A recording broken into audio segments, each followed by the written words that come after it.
বৃষ্টির পানি পেয়ে যেন গাছেরা আবার নতুন করে জীবন ফিরে পেয়েছে। হ্যালো এভরিওয়ান, কি অবস্থা সবার, কেমন আছেন সবাই? হোপফুলি সবাই অনেক বেশি ভালো আছেন। আর আমার একটু ঠান্ডা লেগেছে, যেহেতু ওয়েদারের অবস্থা খুবই খারাপ, একবার ঠান্ডা একবার গরম।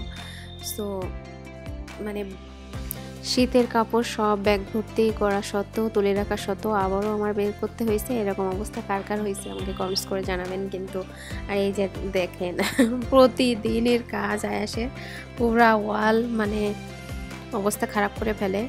আসলে দু এক সময় না দিলেও হয় না, কালার পেন্সিল থাকে বাসায়, সো এক গাদা কিনে রাখছি। সো ওগুলাই ও সারাদিন পেন্টিং করে মানে ড্রয়িং করতেই থাকে ওয়ালে ওয়ালে, তার কাজই এটা। তা না হলে দেখা যাচ্ছে বেশি ফোন দেখে কিংবা হচ্ছে কার্টুন দেখতে থাকে। সো তার থেকে ওয়াল নষ্ট করাই ভালো আই থিঙ্ক।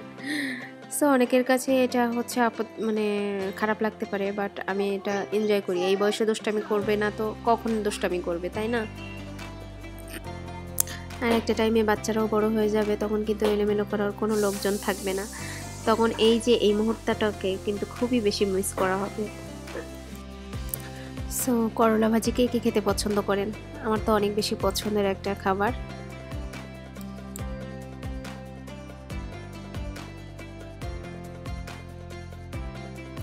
আর যারা যারা এই মুহূর্তে ভিডিওটা কন্টিনিউ করছেন, প্লিজ রিকোয়েস্ট থাকবে একটা লাইক দেওয়ার জন্য। আর আমি জানি অনেকেই ভিডিওটা দেখেন, বাট হচ্ছে কেউ মানে স্কিপ করে যান, হয়তো বা মনে থাকে না অনেকে সাবস্ক্রাইব করতে কিংবা লাইক করতে। সো প্লিজ আপুরা, আমার রিকোয়েস্ট থাকবে অবশ্যই ভিডিওতে একটা লাইক দিয়ে আমার চ্যানেলটাকে সাবস্ক্রাইব করে রাখবেন, কারণ আপনাদের একটা লাইক, একটা কমেন্টস আমাকে কিন্তু অনেক বেশি উৎসাহ দেয়। আর এখানে রাতের খাবার, রাতের সেহরির জন্য রান্না করতেছিলাম। সো যেহেতু রমজান মাস, ফ্রিজে অলরেডি অনেকগুলো হচ্ছে তরকারি রয়ে গেছে গতকালের, তারপরে চিকেনও আছে। এটার জন্যই আমি হচ্ছে গরু মাংসটা অল্প করেই নিয়েছিলাম। দেন হচ্ছে কে কে পছন্দ করেন করলা ভাজি খেতে, সো করলা ভাজিও রান্না করতেছিলাম, মানে ভাজতেছিলাম। আর করলা ভাজিটা আপনারা এরকম চিকন চিকন করে কেটে নেবেন, দেখেই নিশ্চয়ই বুঝতে পারছেন। আর আগে থেকেই পানি দিয়ে একটু লবণ দিয়ে জাস্ট 10 থেকে 15 মিনিট একটু ভিজিয়ে রাখবেন, তাহলে কিন্তু তিতা ভাবটা কেটে যাবে। তখন কিন্তু আর হচ্ছে খেতে গিয়েও তিতা লাগবে না, অনেক বেশি মজা হয় আর কি। আমার প্রত্যেকটা ভিডিওতে কিন্তু ইনফরমেটিভ ভিডিও আমি দেওয়ার ট্রাই করি, মানে সব কয়টা ভিডিও আপনারা যারা হচ্ছে স্কিপ না করে আমার ভিডিও দেখেন, নিশ্চয়ই কিছু না কিছু শিখতে পারবেন ভিডিওতে, কিংবা কোনো ইনফরমেটিভ ভিডিও। সো আমি ট্রাই করি, বাট হচ্ছে ইদানিং একটু বিজি হয়ে গিয়েছি, এটার কারণে আর সেইভাবে ভিডিও মেক করতে পারতেছি না। আর এখানে স্ট্রবেরি ফ্লেভারের কেক বানাচ্ছিলাম। সো এই কেকটা এত বেশি মজার হয়েছে খেতে, জাস্ট মাইন্ড ব্লোয়িং। আর দেখতে স্ট্রবেরি দিয়ে কেক ডেকোরেশন করলে কিন্তু কেকটা অনেক বেশি আই সুতিং লাগে, আর দেখতে অনেক বেশি মজা, মানে সুন্দর হয় দেখতে। আর এটা খুবই সিম্পল একটা ডেকোরেশন, বাট দেখতে কিন্তু অনেক সুন্দর লাগছিল। আমি জাস্ট ইফতারির কিছুক্ষণ আগেই বানিয়েছিলাম, এটার কারণে খুবই তাড়াহুড়া করেই মেক করেছিলাম, তা না হলে আর একটু ফিনিশিং দিতে পারতাম। আর আয়েশা শিয়া তো স্ট্রবেরির অনেক বেশি পছন্দ, স্ট্রবেরি ফ্লেভারের যে কোনো কিছু তাদের পছন্দ। তো আপনারা কোন ধরনের ভিডিও দেখতে চান সেটাও কিন্তু আমাকে কমেন্টস করে জানিয়ে দিতে পারেন, কারণ হচ্ছে বেবি ফুড রিলেটেড নাকি হচ্ছে ওয়েট লস সব ভিডিও, মানে আমি যে কতদিন ক্যামেরাটা ওপেন করি না। সো আপনারা যদি আমাকে কমেন্টস করেন দেন আমি আবারও প্রফেশনালি হচ্ছে এইচডি ভিডিও করে ট্রাই করব। আর এখানে আয়াসের সাইকেল চালানোটা একটু দেখেন আপনারা, কি অবস্থা, আমি তো হাসতে হাসতে পুরাই শেষ। সো সবাই আমার বাচ্চাদের জন্য দোয়া করবেন বেশি বেশি, আর সবার বাচ্চাদের জন্য আমার মন থেকে অনেক বেশি দোয়া রইল।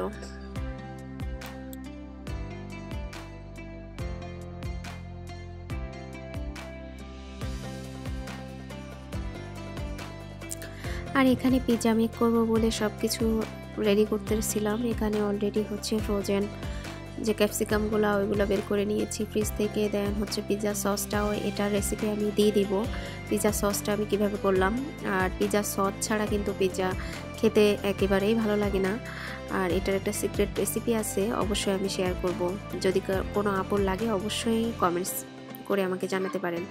আর এই যে আমি আগেই যাতে করে হচ্ছে রুটিটা ফুলে না ওঠে।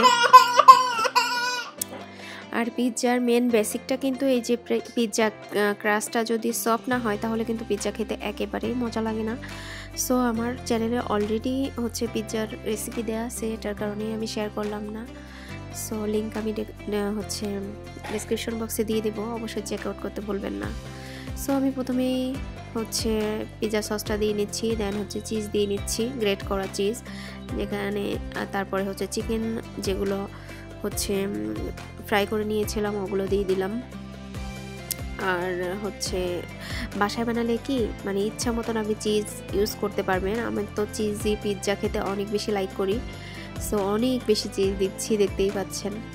সো আমার মানে চিকেন বেশি বেশি দেওয়া যায়, সো দেখতেই পাচ্ছেন চিকেনটা অনেক বেশি বেশি দিয়েছি। তারপরে ক্যাপসিকাম, মাশরুম, দেন হচ্ছে ব্ল্যাক অলিভস সব কিছু বেশি বেশি দিয়েছি।